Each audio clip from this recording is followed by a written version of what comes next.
Saludos amigos del Ecuador, bienvenidos a El Testimonial. Nuestro invitado de hoy es el doctor Daniel Simancas. Él es director de investigación de la Universidad UTE, tiene un PhD en la Universidad Autónoma de Barcelona, España. ¿En qué estado se encuentra la pandemia en el Ecuador? Bienvenido Daniel, muchas gracias por aceptar nuestra invitación. Muchas gracias a El Testimonial, al programa. Es un placer estar acá. Realmente la pandemia ha sido cíclica, ha tenido subidas y bajadas. Tuvimos dos picos muy importantes en abril en Guayaquil, abril-mayo, y en Quito empezamos en mayo. Y luego tuvimos otro pico la primera semana de julio en Quito, y ahora estamos viendo probablemente que haya una tendencia a disminuir los casos. Estamos en bajada, pero obviamente las predicciones epidemiológicas nos manifiestan que esto puede ir en un sube y baja, ¿no? Ajá. En un sube y baja, y el único indicador o el indicador más importante es el exceso de muertes sobre el promedio de los anteriores años y la saturación del sistema sanitario. Y vemos que estuvo mucho tiempo saturado y ahora estamos, gracias a otras estrategias como lo que ha implementado el municipio, las carpas, el mismo Ministerio de Salud, ha tratado de atender a pacientes leves La que visita a las antes barriadas acudían a también, ¿no? emergencia, Claro. exactamente, a las visitas a los barrios, el incremento parcial en el número de pruebas en Quito. Pues estamos viendo que probablemente si se mantienen los datos como están, como han aparecido esta semana, podríamos la siguiente semana, si es que no hay un pico por el feriado, pues podríamos hablar que estamos descendiendo los casos, pero jamás decir que podemos relajarnos y que la pandemia se ha controlado o ha terminado. Daniel, estos picos que usted denomina, estos comportamientos de la pandemia, son, digámoslo así, naturales, es un comportamiento evidente en toda instancia pandémica, porque en determinado momento, Daniel, le seremos francos, no hemos confiado en las cifras y valoraciones pandémicas de las autoridades sanitarias nacionales. Inclusive desaparecieron de la información que habitualmente en principio nos la entregaban. Bueno, la información en el Ecuador es un tema muy desagradable, un tema muy impreciso. Hay un represamiento de 40.000 pruebas. Hay pacientes Pues que imagínate. no reciben su diagnóstico desde junio. Llegan las pruebas muy tarde. A las provincias llegan 7, 10 días. Hay semanas que dicen no tenemos para hacer pruebas. Entonces, realmente las herramientas que se tienen Sí. en este momento en cuanto a diagnóstico dejan mucho que desear. O Lo sea, mismo pasa en Argentina, Quito, Daniel, lo mismo pasa en Quito. En Quito es la ciudad donde más pruebas se han hecho. Ujú. Y por eso es que a veces se da una mala información de que hemos pasado ya a Guayaquil y que hemos hecho malas cosas. Eso no es cierto. Eso, Ujú. el número de casos depende directamente del número de pruebas que se haga. Si usted no hace pruebas, no tiene casos. Lo que pasó en Guayaquil, no hubo la capacidad para hacer pruebas y probablemente se habrá contagiado muchísima más gente de la que hay reportada, porque hay una relación directamente proporcional entre el número de muertos y el número de casos.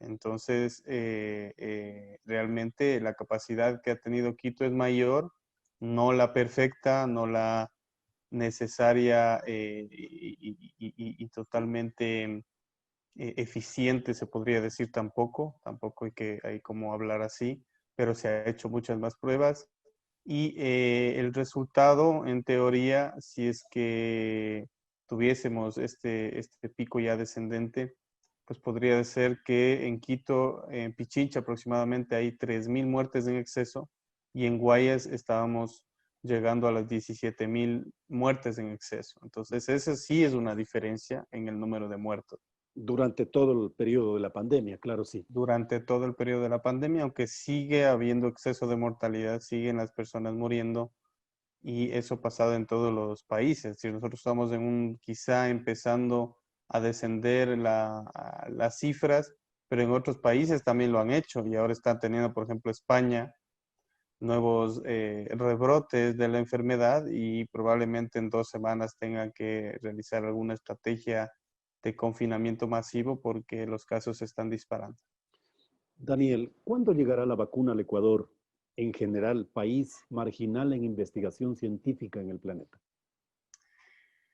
Esa es una excelente pregunta y que no hay una respuesta. Depende fundamentalmente de las negociaciones que pueda hacer la autoridad sanitaria.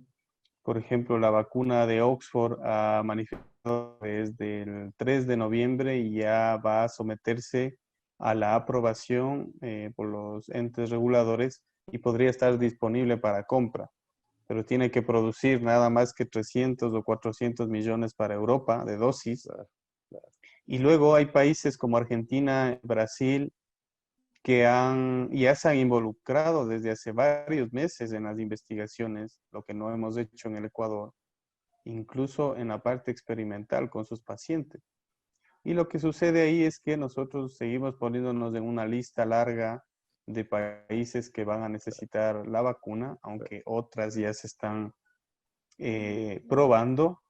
Sin embargo, vemos que, claro, se anuncia, ministro, viceministro dicen que han mandado cartas, que están en negociaciones, Sí. pero son intenciones, no vemos algo concreto. Y luego vemos a países como Brasil y Argentina que sacan imágenes de sus pacientes vacunándose, sacan imágenes en una mesa, el presidente de Argentina conversando directamente con los gerentes de AstraZeneca y de Oxford. Y entonces nos da todo este optimismo, esta esperanza que tenemos, pues se diluye porque no vemos realmente que estemos en esta carrera por conseguir la vacuna. Y luego, si me permite, la siguiente fase Claro que sí. es que una vez que llegue las vacunas, no llegarán en la cantidad que esperamos. No es que de la noche a la mañana todo el país se va a poder inmunizar. Podemos acceder a unas cuantos miles de dosis, quizá 1 millón por ahí. Y la pregunta siguiente es, ¿a quién vacunar? ¿Cómo vacunar? Y si nuestro sistema de salud está en la capacidad de hacer un programa de inmunización masiva que llegará a las personas más vulnerables en primera instancia y el resto, que somos nosotros, Exacto. no tenemos quizá enfermedades crónicas catastróficas, no estamos en periodo de gestación, quizá no somos grupos vulnerables, tenemos que seguir con las medidas, o sea, con la mascarilla, con la Sí, distancia, con el exacto. autoconfinamiento.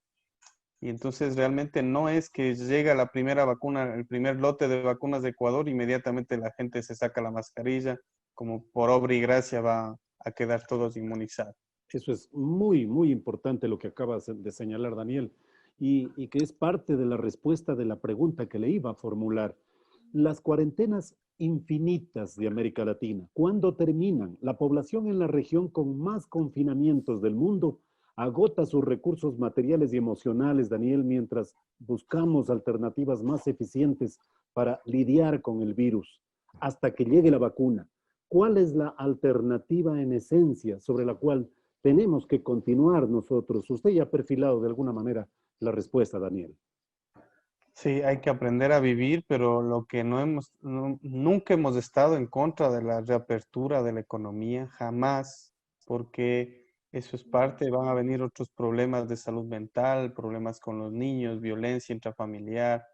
Hay que entender que hay personas muy violentas que no pueden salir de casa, que no pueden expresar sus emociones y todo eso está encerrado y va a ser una bomba de tiempo que algún momento estalla y que tendremos que también vigilar desde la salud pública. Ahora, el problema aquí es que había eh, un colapso o hay un colapso todavía, las unidades de cuidado intensivo están saturadas y lo que se quería es que la gente en una suerte de inmunidad de rebaño salga a la calle y se infecte, ¿no? Y que muera el que tenga que morir. Pero se han equivocado muchos países con respecto a eso. Entonces, hay que seguir ordenadamente intentando reactivar la economía, pero una vez que se hayan adaptado o implementado las salas de hospitalización y cuidado intensivo. Definitivamente, cuando se tope el tema económico, debe toparse la vida de las personas, porque recuerden que hay listas largas que están reduciéndose, pero hay listas largas de pacientes que necesitan conectarse a un respirador y que no pueden. Ojalá que las familias de la mayoría de ecuatorianos no hayan vivido eso, pero por favor pregunte el calvario que vive una familia cuando empieza a contagiarse. Efectivamente. Nosotros hemos probado varias metodologías durante esta pandemia y brevemente quiero su comentario. Un método que podríamos destacar es el efecto que tienen las restricciones sobre el pasar económico de los hogares más vulnerables sin otra fuente de ingresos que el día a día. Es demasiado fuerte y por lo tanto la norma termina por no respetarse. El método 2, a mayor ocupación hospitalaria y número de casos más cerca del rojo. ¿Valió la pena estar en estas circunstancias, Daniel? Y un tercer método, Ecuador apeló a fuerzas de seguridad para controlar las salidas de la población.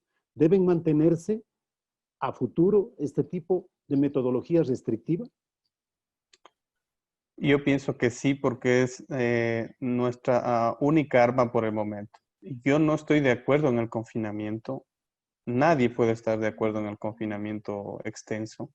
Pero ¿cuál es la otra alternativa? La otra alternativa es que se haga, como en Alemania, pruebas masivas aleatorias a la población,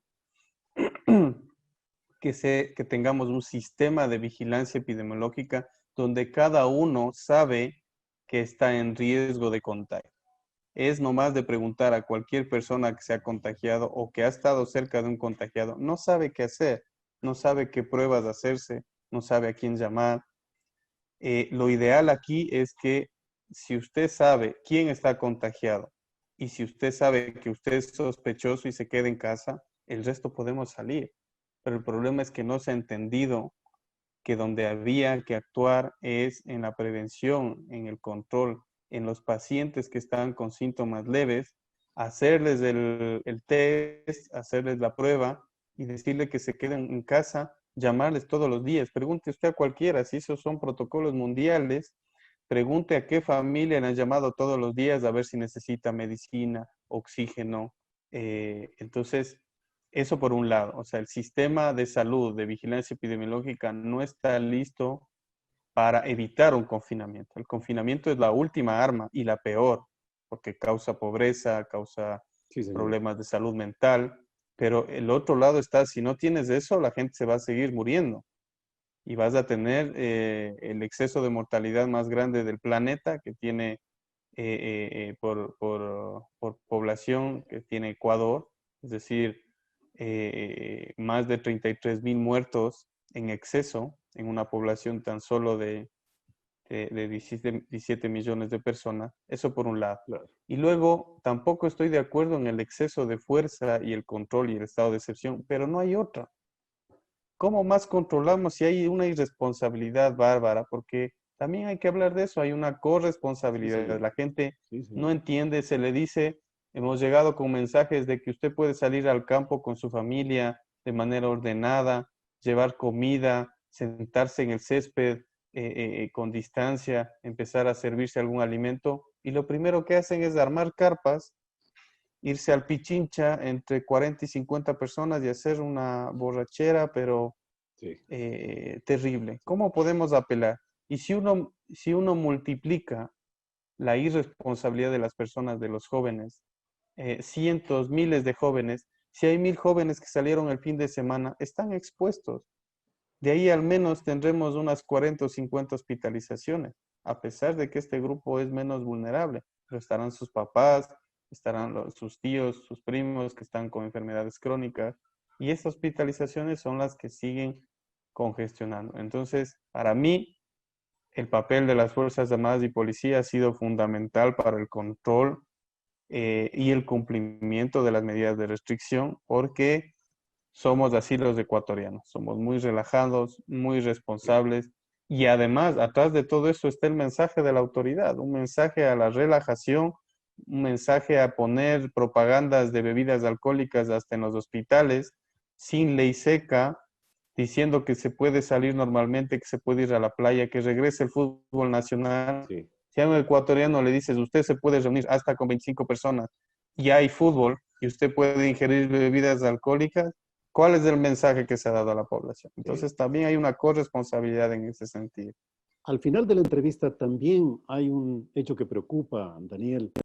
Desde las autoridades del gobierno central hacia el COE nacional ya se anuncia que a mediados del mes de septiembre, cuando finalice esta etapa emergente declarada en decreto, evidentemente ya se prepare una regulación de las relaciones sociales en todas aquellas ciudades y provincias que se encuentran con distintos semáforos. En resumen, y la pregunta es, Daniel, las interacciones sociales volverán y ya mismo en los ámbitos laboral, familiar, social, deportivo, turístico, etcétera. ¿Hay riesgos de rebrote, contagio masivo o no aprendimos la lección definitivamente, Daniel? Por supuesto, en las cifras que manifiesta incluso el mismo Ministerio de Salud habla de un 30%, entre un 22 y un 30% de inmunidad.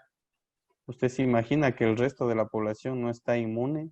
Estamos hablando de más o menos 2 millones de personas que todavía podrían contagiarse y que podrían enfermar, porque el virus no ha pasado ni aquí, ni en la China, ni en la Conchinchina. Entonces, pensar en este famoso plan, plan de autorresponsabilidad, algo así se llama, Sí. pues es no conocer la realidad de las personas. El ecuatoriano todavía no está consciente, capacitado, que si no tiene síntomas también puede contagiar. Y el plan Que si va a piloto de una retorno a fiesta tiene que clases, utilizar. y el plan piloto de retorno a clases que se procura en Guayaquil, etcétera. Esa es otra locura. Los mejores países industrializados del primer mundo como Alemania han fallado. 40 colegios han tenido que cerrar. Han destinado laboratorios exclusivamente para las escuelas. Entonces, parece que estamos en una suerte de pase lo que pase y cada uno tiene que tomar su responsabilidad de autocuidado, pero me parece que eso es un lavado de manos de la mala gestión que se ha hecho. Daniel, muchas gracias, su gentileza y un excelente día. Igual, encantado de estar aquí. Muchísimas gracias por la entrevista. El doctor Daniel Simancas, director de investigación de la Universidad UTE, aquí en el testimonial. Muchas gracias.